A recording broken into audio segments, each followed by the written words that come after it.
Hello welcome to immunity special healthy and tasty. So చాలా మంది stress వల్ల ఈ మధ్య కాలంలో మెంటల్ హెల్త్ అనేది డిస్టర్బెన్స్గా ఫీల్ అవుతున్నారండి. సో చాలా మందిలో కూడా స్ట్రెస్ అనేది ఎక్కువైపోతూ ఉంటుంది. సో అందువల్ల కొంచెం హైడ్రేషన్ అనేది కూడా చాలా ఇంపార్టెంట్. అలాగే కొంచెం బ్యాలెన్స్డ్గా ఫుడ్ తీసుకోవటము and also yoga and meditation చేయడం కూడా చాలా ఇంపార్టెంట్. సో మరికొన్ని విషయాలు మరి పల్లవిని అడిగి తెలుసుకుందాం. హాయ్ పల్లవి. హాయ్ అమూల్య. సో చాలా మందికి స్ట్రెస్ లెవెల్స్ అనేవి పెరిగిపోతున్నాయి, బోత్ మెన్ అండ్ ఉమెన్లో కూడా. అది వర్క్ వల్ల కావచ్చు, లేకపోతే మనకి మన ఇంట్లో ఉండే ఇబ్బందుల వల్ల బాధల వల్ల కావచ్చు. సో అందుకనే యోగా అనేది కూడా మనకు చాలా ఇంపార్టెంట్ కదా. ఎస్, అవును. సో మెంటల్ స్ట్రెస్ అనేది ఇట్స్ డిపెండ్ ఆన్ చాలా సిచ్యువేషన్స్ ఉంటాయి, లైక్ పర్సనల్ కానీ అఫీషియల్ కానీ, it's all different types. But ఏదైతే అది చాలా మంది అది క్యూర్ చేసుకోవడానికి వాళ్ళకి ఇష్టమైన పనులు, అంటే కొంతమంది ఎక్కువగా ఫుడ్ తినేస్తారు, కొంతమంది మ్యూజిక్ వింటారు, కొంతమంది జిమ్కి వెళ్ళిపోతూ ఉంటారు, లేదంటే ఎలోన్గా కూర్చోవడం అలా చేస్తూ ఉంటారు. బట్ దాంతోపాటు మన స్ట్రెస్ లెవెల్స్ని కానీ యాంగ్జైటీ లెవెల్స్ని కానీ అది బ్యాలెన్స్ చేయాలి అంటే మనకు ఫుడ్ కూడా చాలా ఇంపార్టెంట్ అన్నమాట. ఏదైనా చాలా సూతింగ్గా ఉండేది, లైక్ సూప్స్ కానీ లేదంటే కొంచెం సాలడ్స్ కానీ సూతింగ్గా ఉండేటివి అలాంటివి తీసుకుంటే కూడా మనకు స్ట్రెస్ అండ్ యాంగ్జైటీ లెవెల్స్ తగ్గుతాయి. అండ్ మెయిన్ థింగ్ స్లీప్ అనేది ఎక్కువగా ఉండాలి వాళ్ళకి. సో స్లీప్ కూడా కొంతమందికి టెన్షన్స్ వల్ల పట్టదు. సో వాళ్ళు ట్రిప్టోఫాన్కి సంబంధించి, అంటే లైక్ మిల్క్ కానివ్వండి, లేదంటే సెరోటిన్ని ఇండ్యూస్ చేసేది కివి కానివ్వండి, అలాంటి ఫుడ్స్ కొన్ని తీసుకుంటే ఆ స్లీప్ అనేది కూడా ఎక్కువగా ఉన్నప్పుడు కూడా స్ట్రెస్ అనేది తగ్గుతుంది. ఓకే పల్లవి, మరి ఇవాళ నువ్వే థీమ్తో వచ్చేసావు. సో ఇవాళ థీమ్ వచ్చేసి అందరికీ ఇది చాలా చాలా నార్మల్ ఇప్పుడు hair fall. So hair fall కానీ లేదంటే హెయిర్ స్ప్లిట్ ఎండ్స్ లేదంటే hair thinning, different types of reasons ఉంటున్నాయి అందరికీ. అండ్ హెయిర్ ఫాల్ అవ్వడానికి కూడా చాలా రకాల రీజన్స్. కొంతమందికి ఐరన్ తగ్గడం కావచ్చు, లేదంటే వాళ్ళు ఇంకేదైనా టాబ్లెట్స్ యూస్ చేస్తున్నప్పుడు అది పడకపోవడం, వాళ్ళ లైఫ్ స్టైల్, లేదంటే స్లీప్ సరిగా లేకపోవడం, ఫుడ్ సరిగా తీసుకోకపోవడం. సో ఇలా డిఫరెంట్ టైప్స్ ఉంటుంది. కాబట్టి నార్మల్గా మనకు అందరికీ తెలిసిన ఇంగ్రీడియంట్స్తోనే కొంచెం డిఫరెంట్గా చేస్తున్నాను. సో ఫస్ట్ రెసిపీ వచ్చేసి కరివేపాకు రైస్. సో కరివేపాకు రైస్. సో కరివేపాకు మన చిన్నప్పటి నుంచి అమ్మమ్మల కాలం నుంచి చెప్తూ ఉంటారు. సో హే జుట్టు బాగా పెరగాలంటే కరివేపాకు తిను అని. So I'm so excited. మరి ఇంగ్రీడియంట్స్ తెచ్చేస్తావా? ఓకే, ఇంగ్రీడియంట్స్ తెచ్చేస్తాను. ఓకే అమూల్య, ఇంగ్రీడియంట్స్ తెచ్చేసాను. ఓకే, సో అది మనం చక్కగా బాయిల్డ్ రైస్ తెచ్చుకున్నామా? ఎస్, అవును. బ్రౌన్ రైస్ని ఆల్రెడీ మనం కుక్ చేసి తెచ్చేస్తాం. అలాగే, సో మరి స్టార్ట్ చేద్దామా ప్రాసెస్? యా, స్టార్ట్ చేసేద్దాం. ఫస్ట్గా మనం ఇవన్నీ కూడా డ్రై రోస్ట్ చేయాలి. సో స్టవ్ ఆన్ చేసేయండి.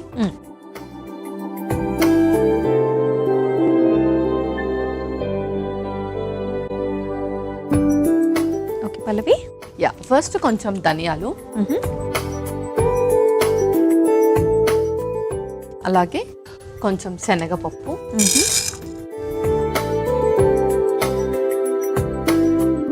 నెక్స్ట్ కొంచెం మినపప్పు,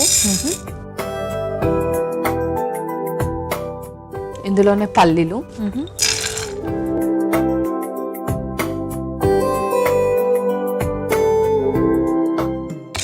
అలాగే నువ్వులు,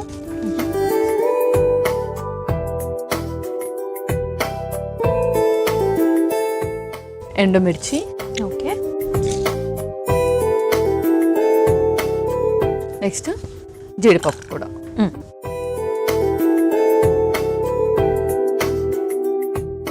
సో చక్కగా రుచికరమైన ఇంగ్రీడియంట్స్ అన్నీ వచ్చేసాయి. దేనిలోనైనా పల్లీలు, మనకి నువ్వులు, జీడిపప్పు వేస్తే ఫస్ట్ మనకి చక్కగా క్రీమీగా, టేస్టీగా, ఫ్లేవర్ఫుల్గా ఉంటుంది. అండ్ అలాగే మనకి మినపప్పు వేస్తే కూడా మంచి సువాసన, శనగపప్పు కూడా వేసావు, అన్నీ అయితే చక్కగా ఉన్నాయి. సో వేపించుకోవాలా మనం కొంచెం? యా, ఇవన్నీ కూడా రోస్ట్ చేయాలి. దీంట్లోనే మనం కరివేపాకు కూడా. అలాగే,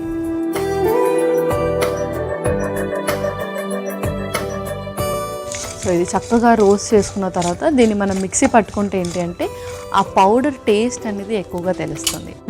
సో అండ్ అలాగే ఇది చేసి ఆ పౌడర్ ఏదైతే ఉంటుందో మనం చక్కగా స్టోర్ చేసేసుకోవచ్చు. అంటే నార్మల్గా మనము కారం అన్నం అలా తింటాం కదా, సో అలా కూడా నార్మల్గా రైస్లో కానీ, దోసలో కానీ, ఇడ్లీస్లో కానీ ఈ పౌడర్ చక్కగా యూస్ చేయొచ్చు. ఇప్పుడైతే మనం ఫ్లేవర్ రైస్ లాగా యూస్ చేస్తున్నాం. అండ్ ఇలా చేసి మనం ఇందులో వాటర్ కానీ ఇంకేమి వేయట్లేదు కాబట్టి హ్యాపీగా ఒక 1 month వరకు స్టోర్ చేసుకోవచ్చు. సో డ్రై రోస్ట్ చేసాం కాబట్టి మనకి ఎక్కువ కాలం కూడా నిల్వ ఉంటుంది. ఎస్, అవును. సో పల్లవి, హెయిర్ ఫాల్ గురించి మాట్లాడుకుంటా ఉన్నాము. సో ఇది యాక్చువల్లీ అందరికీ కూడా కామన్ సమస్య, చిన్నపిల్లల దగ్గర నుంచి పెద్దవాళ్ళ దాకా కూడా ఉంటూ ఉంటుంది. మెన్ అండ్ ఉమెన్లో కూడా ఎక్కువగా చూస్తూ ఉంటాము. సో మనకి పెద్దవాళ్ళకైతే ఇంచుమించు ఏ కారణాలతో వస్తూ ఉంటుంది? సో పెద్దవాళ్ళకి వచ్చేసి హార్మోనల్ ఇంబ్యాలెన్స్ అయినప్పుడు కానీ లేదంటే ఏదైనా మెడికేషన్స్ యూస్ చేసినప్పుడు ఐరన్ లెవెల్స్ తగ్గినప్పుడు ఏదైనా డిసీజ్ స్టార్టింగ్ స్టేజ్లో ఉన్నప్పుడు కూడా వస్తుంది ఏదైనా సరే. అండ్ అలాగే చిన్నపిల్లలకు వచ్చేసి వాళ్ళ స్లీప్ సరిగా లేకపోవడం లేదంటే ఫుడ్ ఇంటేక్ సరిగా లేకపోవడం అండ్ వాళ్ళకు కూడా ఐరన్ డెఫిషియన్సీ లేదంటే B12 డెఫిషియన్సీ ద్వారా కూడా హెయిర్ ఫాల్ అనేది అవ్వచ్చు. సో ఏదైనా డిసీజ్ వస్తుంది అంటే ఫస్ట్ మనకి హెయిర్ ఫాల్ కూడా ఉంటుంది అనమాట. కొన్ని చాలా దాంట్లో మనకు హెయిర్ ఫాల్ కూడా ఉంటుంది. ఓకే, సో ఇంకా చక్కగా వేగిపోయాయి, మనం ఒక మిక్సీ జార్లోకి తీసేసుకుందాం. అలాగే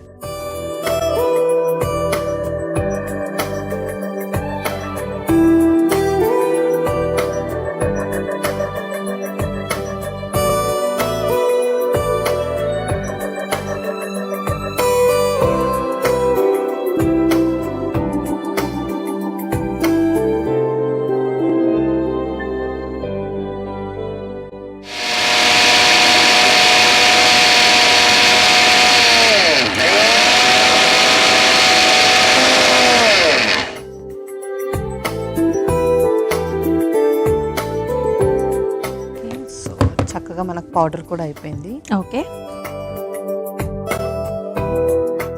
ఇప్పుడు మనము మళ్ళీ స్టవ్ ఆన్ చేసేసుకుందాం. అలాగే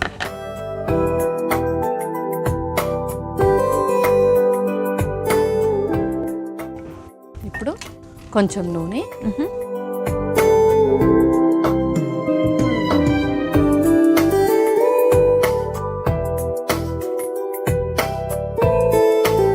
అలాగే మన రైస్ చేసుకోవడానికి తగినంత నూనె సరిపోతుంది. సరిపోతుంది. అలాగే ఇంకొక స్పూన్ ఓకే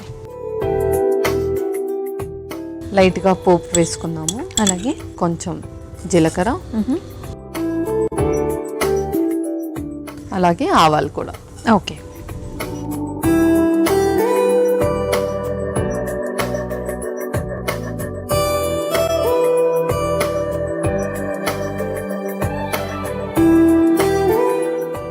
నెక్స్ట్ మనం ఆల్రెడీ ఇక్కడ మనం బ్రౌన్ రైస్ యూస్ చేస్తున్నాం. సో ఇంతకు ముందు చెప్పినట్టు కరివేపాకు నార్మల్గా అందరూ యూస్ చేస్తూ ఉంటారు దాంతో. సో ఇందాక మనం మాట్లాడినట్టు సేమ్ రెసిపీస్ బట్ కొంచెం మనము ఇంగ్రీడియంట్స్ స్వైప్ చేస్తున్నాం. సేమ్ వైట్ రైస్ ప్లేస్లో మనం బ్రౌన్ రైస్ని స్వైప్ చేస్తున్నాం. అలాగే సో ఆల్రెడీ ఉడికించిన బ్రౌన్ రైస్,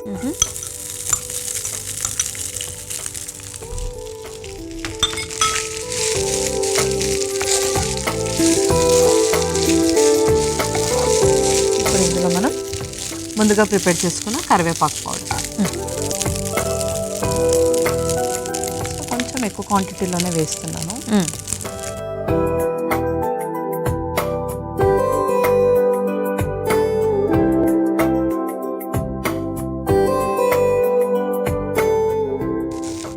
కొంచెం ఆయిల్ కూడా వేస్తాం.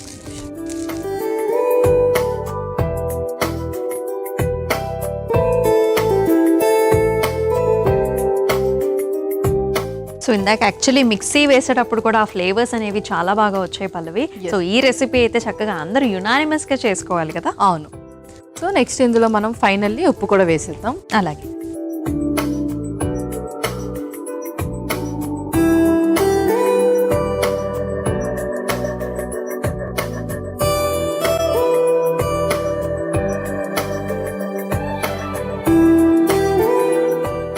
సో పల్లవి చక్కగా మన రైస్ అయితే రెడీ అయిపోయినట్టుంది ఆల్మోస్ట్. రెడీ అయిపోయింది, ఇంకా మనం సర్వ్ చేసేసుకుందాం. అలాగే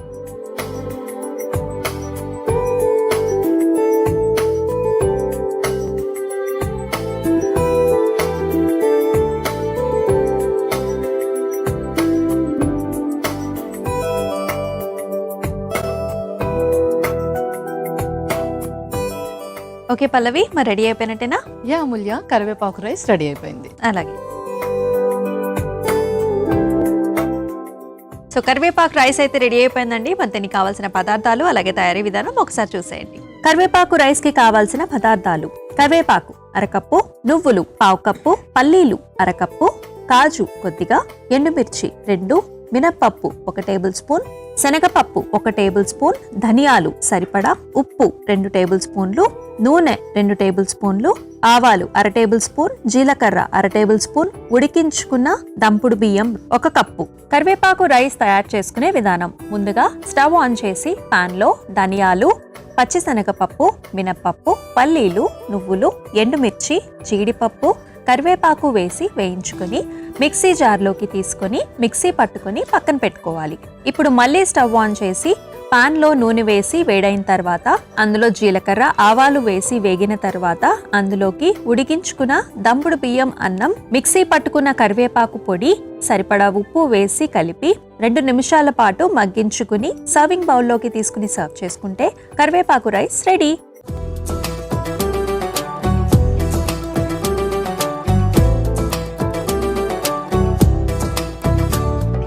కావాల్సిన పదార్థాలు అలాగే తయారీ విధానం చూసేసాం కదా. సో పల్లవి, టేస్ట్ చేద్దామా? ఓకే.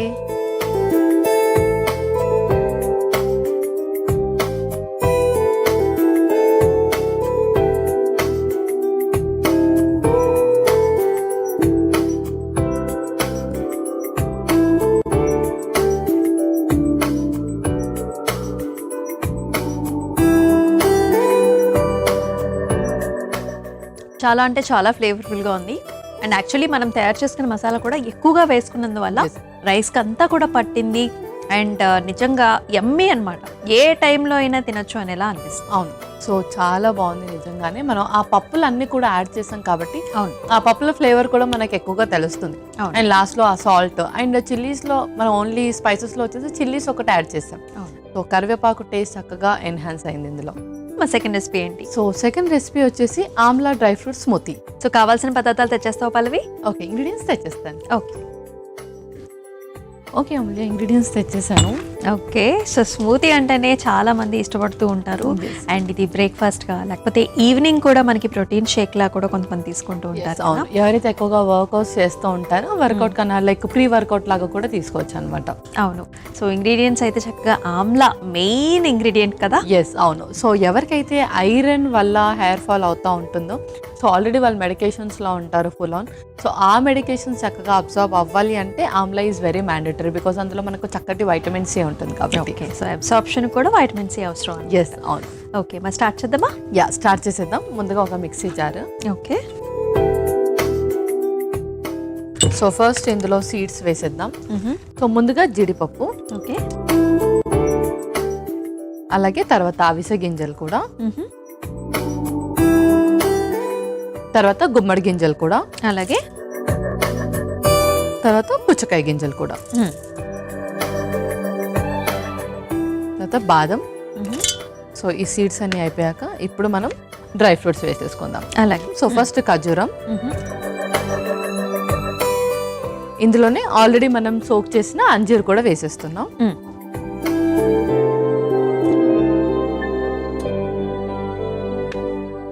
ఇప్పుడు మన మెయిన్ ఇంగ్రీడియంట్ ఆమ్లా. ఆమ్లా నేను కంప్లీట్గా వేసేస్తున్నాను ఇందులో. సో ఆమ్లా పుల్లగా ఉంటుంది అని దానికి బ్యాలెన్సింగ్గా మనము అంజీర్ యూస్ చేస్తాం అండ్ అలాగే ఖర్జూరం కూడా యూస్ చేస్తాం. అలాగే. అండ్ నెక్స్ట్ కొంచెం స్వీట్నింగ్ కోసం కూడా బనానా. సో ఖర్జూరం కూడా మనకి స్వీట్నింగ్ గా ఉపయోగపడుతుంది. యా, అలాగే బనానా కూడా. సో ఆమ్లా ఎక్కువగా పుల్లగా ఉంటుందని ఎవరికైతే అనిపిస్తే ఇవి బనానా ఇంకొక క్వాంటిటీ ఎక్కువగా వేసుకోవచ్చు. ఇది ఇప్పుడు మనము ఇందులో కోకోనట్ మిల్క్తో వేసుకుంటున్నాం అనమాట. అలాగే కొన్ని వాటర్ కూడా. అలాగే.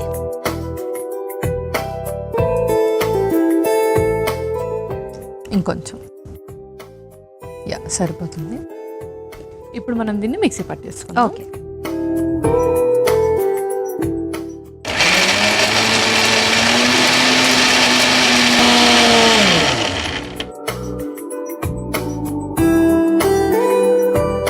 మన స్మూతీ అయితే రెడీ అయిపోయింది ఇంకా. ఓకే. సో పల్లవి, మరి అయిపోయినట్టేనా? యా, అయిపోయినట్టే. ఇంకా మనం సర్వ్ చేసుకుందాం. అలాగే.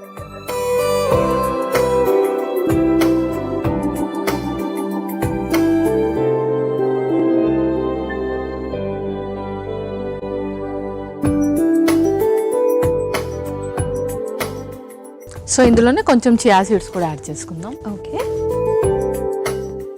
సో ఆల్రెడీ మనం చియా సీడ్స్ సోక్ చేసి పెట్టాము.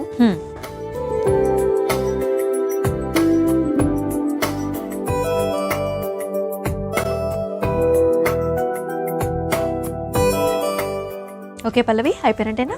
Yeah Amulya, amla dry fruit smoothie ready అయిపోయింది. ఓకే. మన ఆమ్లా డ్రై ఫ్రూట్ స్మూతీ అయితే రెడీ అయిపోయిందండి. మరి దీనికి కావాల్సిన పదార్థాలు అలాగే తయారీ విధానం మరొకసారి చూసేసేయండి. ఆమ్లా డ్రై ఫ్రూట్స్ స్మూతీకి కావాల్సిన పదార్థాలు: ఉసిరికాయలు 4, అరటిపండు 1, అంజీరా 3, ఖర్జూరం అరకప్పు, గుమ్మడి గింజలు 1 టేబుల్ స్పూన్, పుచ్చకాయ గింజలు 1 టేబుల్ స్పూన్, అవిసె గింజలు 1 table spoon, chia seeds 1 table spoon, బాదం కొద్దిగా, కాజు కొద్దిగా, కొబ్బరి పాలు అరకప్పు. ఆమ్లా డ్రై ఫ్రూట్స్ స్మూతీ తయారు చేసుకునే విధానం: ముందుగా ఒక మిక్సీ జార్లో జీడిపప్పు, అవిసె గింజలు, గుమ్మడి గింజలు, పుచ్చకాయ గింజలు, బాదం, ఖర్జూరాలు, అంజీరా, ఉసిరికాయ ముక్కలు, అరటిపండు ముక్కలు, కొబ్బరి పాలు, నీళ్లు పోసి మెత్తగా మిక్సీ పట్టుకొని సర్వింగ్ గ్లాస్లోకి తీసుకుని పైనుంచి నానబెట్టిన చియా సీడ్స్ వేసి సర్వ్ చేసుకుంటే Amla dry fruits smoothie ready.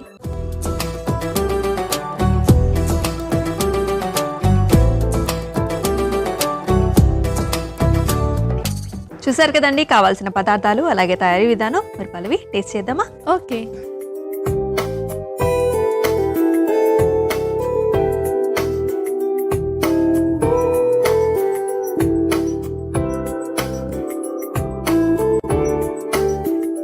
చాలా బాగుంది పల్లవి. సో మనం ఖర్జూరం వేసుకున్నాం. సో కొంచెం ఆమ్లా డామినేటింగ్గా ఉన్నప్పటికీ కూడా సో మనం చక్కగా అట్టికాయ వేసుకున్నాం, ఖర్జూరం వేసుకున్నాం కాబట్టి ఆ స్వీట్నెస్ కూడా బ్యాలెన్స్ అయింది. అవును. సో చాలా టేస్టీగా ఉంది. నువ్వు అన్నట్టు ప్రోటీన్ షేక్గా కూడా తీసుకోవచ్చు అనుకోండి, ఎందుకంటే మనం గింజలు కూడా వేసుకున్నాం కాబట్టి. సో మనకి ఎలా అనిపించింది? నాకు కూడా చాలా చక్కగా నచ్చింది. నేనైతే ఇంకా పుల్లగా ఉంటుందేమో అని ఎక్స్పెక్ట్ చేశాను, బికాజ్ మనం ఆమ్లా ఎక్కువ క్వాంటిటీలో ఇంక్లూడ్ చేస్తాం కాబట్టి. బట్ మనం యాడ్ చేసిన ఖర్జూరు, అంజీర్, బనానా దాన్ని కొంచెం బ్యాలెన్సింగ్గా చేసింది. అండ్ అలాగే మనకు కన్సిస్టెన్సీ కూడా చాలా చక్కగా వచ్చింది. కోకోనట్ మిల్క్ ఫ్లేవర్ కూడా ఎక్కువగా తెలుస్తుంది. సో ఇంచుమించు మనం 2 కాయలు వేసేసామా? 2 కాయలు వేసేసాము. ఓకే. సో 2 రెసిపీస్ కూడా చాలా బాగా వచ్చాయి పల్లవి. మరి వీటిల్లో ఉండే న్యూట్రిషనల్ వాల్యూస్ కూడా చెప్పేస్తావా? ఓకే. సో ఫస్ట్ రెసిపీ వచ్చేసి కరివేపాకు రైస్. కరివేపాకులో మనకు ఐరన్ లెవెల్స్ అనేది ఎక్కువగా ఉంటాయి. అండ్ అలాగే ఎవరికైతే ఎక్కువగా హెయిర్ ఫాల్ కానీ హెయిర్ స్ప్లిటన్స్ ఎక్కువగా ఉంటాయో కరివేపాకు రెగ్యులర్గా యూస్ చేస్తే మనకు హెయిర్ రీగ్రోత్లో ఉపయోగపడుతుంది. అండ్ దాంతోపాటు హెయిర్కి చక్కగా మాయిశ్చరైజర్ ఇస్తుంది, వాళ్ళకి స్ప్లిటన్స్ అవ్వకుండా కూడా హెల్ప్ చేస్తుంది. అలాగే బ్రౌన్ రైస్లో మనకు ఫైబర్ ఎక్కువగా ఉంటుంది. ఎవరికైతే షుగర్ లెవెల్స్ ఎక్కువగా ఫ్లక్చువేట్ అవుతూ ఉంటాయో వాళ్ళు కూడా వైట్ రైస్ ప్లేస్లో బ్రౌన్ రైస్ అనేది ఎక్కువగా ప్రిఫర్ చేస్తూ ఉండొచ్చు. అండ్ అలాగే యాడ్ చేసిన దాల్స్ అన్నిట్లో కూడా మంచి ప్రోటీన్ ఫుడ్ ఉంటుంది. అండ్ దీంతో పాటు మనకు మంచి ఇన్స్టాంట్ ఎనర్జీని ఇస్తుంది. అండ్ అలాగే హెయిర్ రీగ్రోత్లో కూడా ఉపయోగపడుతుంది. మన నెక్స్ట్ రెసిపీ వచ్చేసి ఆమ్లా డ్రై ఫ్రూట్ స్మూతీ. ఆమ్లాలో వైటమిన్ సి ఎక్కువగా ఉంటుంది. అండ్ అలాగే వాటర్ కంటెంట్ ఎక్కువగా ఉంటుంది. బాడీని రీహైడ్రేట్ చేస్తుంది, ఇమ్యూనిటీని చక్కగా బూస్టప్ చేస్తుంది. అండ్ అలాగే ఐరన్ అబ్జార్ప్షన్లో కూడా ఉపయోగపడుతుంది. డ్రై ఫ్రూట్స్లో వచ్చేసి ఖజూర్ ఇంకా అంజీర్లో ఐరన్ అనేది ఎక్కువగా ఉంటుంది. అందులోనే ఒమేగా 3, ఒమేగా 6 ఫ్యాటీ యాసిడ్స్ కూడా ఎక్కువగా ఉంటాయి. ఎవరికైతే బ్రెయిన్కి సంబంధించి ఇష్యూస్ ఉంటాయో, ముఖ్యంగా కాన్సన్ట్రేషన్ ఎక్కువగా చేయలేకపోతారో వాళ్ళు కూడా డ్రై ఫ్రూట్స్ రెగ్యులర్గా వాళ్ళ డైట్లో తీసుకుంటూ ఉండాలి. అండ్ అలాగే అన్ని రకాల సీడ్స్లో కూడా మనకు ఒమేగా 3, 6 ఫ్యాటీ యాసిడ్స్ ఎక్కువగా ఉంటాయి. ఎవరికైతే కొలెస్ట్రాల్స్ అంటే ఎక్కువగా చెడు కొలెస్ట్రాల్ పెరుగుతూ మంచి కొలెస్ట్రాల్ తగ్గుతూ ఉంటుందో వాళ్ళు కూడా సీడ్స్ని ఎక్కువగా తీసుకోవడం ద్వారా వాళ్ళ బాడీలో హెచ్డిఎల్ అంటే మంచి కొలెస్ట్రాల్ని చక్కగా పెంచుతుంది. ఓకే. సో మనకి గుడ్ ఫ్యాటీ యాసిడ్స్ కూడా చాలా ఇంపార్టెంట్. సో న్యూట్రిషనల్ వాల్యూస్ చాలా చక్కగా చెప్పావు పల్లవి. అండ్ రెసిపీస్ కూడా చాలా బాగున్నాయి. Thank you Amulya. Thank you. So ఇదండి ఇవాల్టి హెల్తీ అండ్ టేస్టీ 2 రెసిపీస్ కూడా అద్భుతంగా ఉన్నాయి. మరి రేపటి ఎపిసోడ్లో 2 హెల్తీ అండ్ టేస్టీ రెసిపీస్తో మళ్ళీ మీ ముందుకు వచ్చేస్తాం. అంతవరకు టేక్ కేర్. బాయ్.